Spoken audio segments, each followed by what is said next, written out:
Finally, after so much time, Jujutsu Kaisen is ready to present one of the most acclaimed and significant arcs in the history of shonen. Yes, we're talking about the famous Shibuya incident.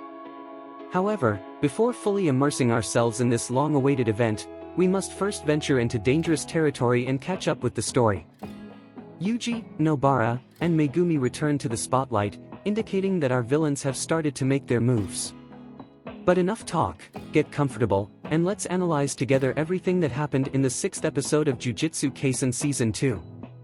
The 2nd season started strong, and given the events that took place in Goyo's past arc, the atmosphere has been quite somber. However, there was a manga chapter that fans loved, and the animators only adapted it at this precise moment. And I know it might seem like romance is not an important element in this story, but see it this way, it's the calm before the storm. Much of Itadori's development focuses on his adherence to the philosophy of the value of life, allowing him to gauge his connections with those around him. Generally morally grounded but quick to anger, Itadori undergoes a streak of sacrifice in the realm of his actions, probably triggered by his grandfather's last words. This is how we come to know Yuko Ozawa, the only confirmed love interest of Yuji Itadori so far. Although it may not seem like it, Yuji and Itadori have an ambiguous relationship with hints of a budding romance here and there, but so far, nothing serious. So, despite playing a small role within the ambit of the ambitious manga story, Yuko's presence is interesting as she emerges as Itadori's sole love interest, stirring up Yuji's cold and tough feelings towards his companion. As a result, there is definitely room for interpretation here.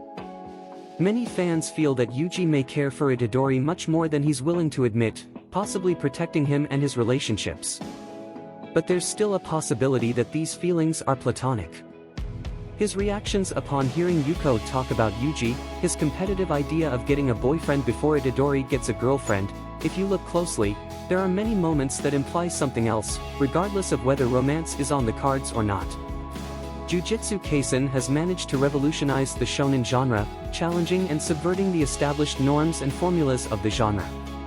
This is best exemplified in the treatment of Itadori, who, unlike the mold of most shonen protagonists, has a limited ability to protect those who have submitted to the power of a malicious demon. Itadori suffers from an inherent powerlessness, doing everything in his power to do what is right according to the values he appreciates. It is precisely for these reasons that Itadori has emerged as an individual, an ordinary man worth supporting. Do you remember how impactful the exchange arc was in the 1st season of Jujutsu Kaisen?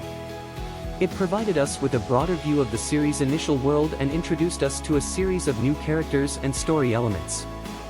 Although the arc itself met all the expectations of a good arc, it also revealed the presence of a traitor among the sorcerers, someone leaking information to the enemy.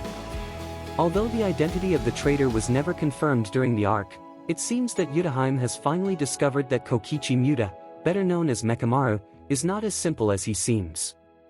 As the story unfolds and Mekamaru's motivations are explored, it becomes clear that there is more than one traitor and that the reasons behind their actions are complex and cannot be simply classified as good or bad. Kokichi Muta, controlling celestial Mekamaru, allows him to spy on the school's activities without attracting attention.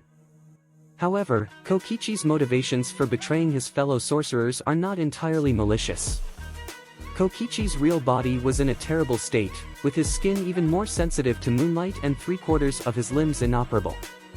Trapped in a life of suffering and with no hope for a future outside of sorcery, Kokichi agreed to work with the villains Mahito and Geto. In exchange for his cooperation and information, they promised Kokichi a normal body using Mahito's inactive transfiguration and created a binding vow with him, turning Mekamaru into the traitor. Although not surprising, I am curious to know how Mekamaru feels about the actions he has taken now, especially after his fight with Panda. Although Mekamaru is revealed as a traitor, there is another informant within the ranks of the Jujutsu Kaisen sorcerers who has not yet been discovered. It is believed that this second traitor is an individual of higher rank, possibly even above the level of the current school directors.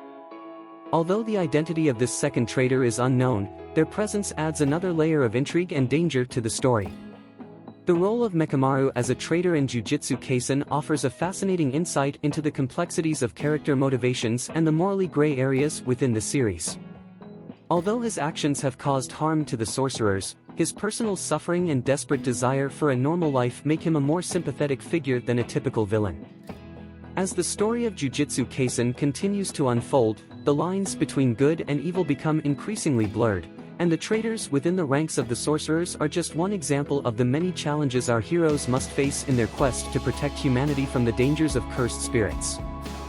While all of the above effectively confirms that Mechamaru is the traitor, one might immediately think that he allied with the villains, but this did not happen because Mechamaru is not actually a villain in the truest sense of the word.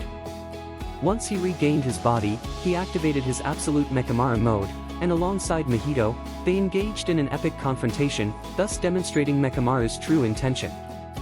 As you can see, he was never truly a villain. He joined the villains, yes, he became a traitor, but this was due to personal reasons. Even though he was distant with the Tokyo folks, he still cared enough for his Kyoto classmates to ensure their safety. He simply wanted a normal body and, ultimately, wanted to meet his classmates in person.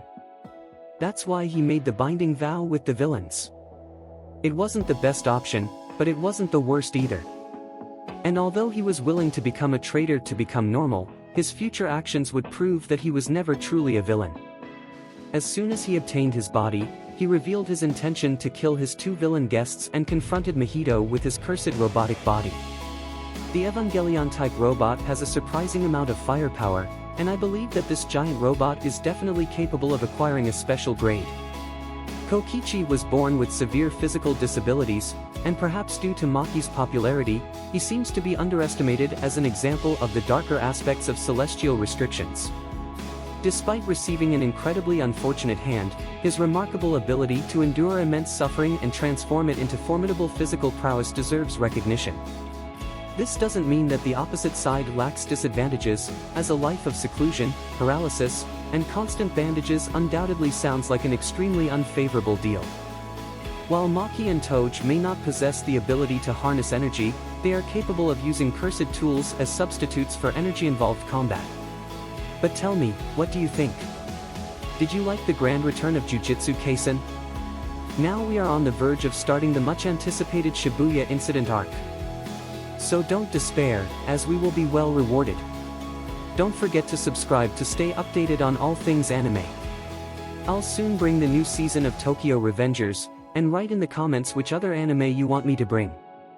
This is Prime Animes, and I'll see you in the next one.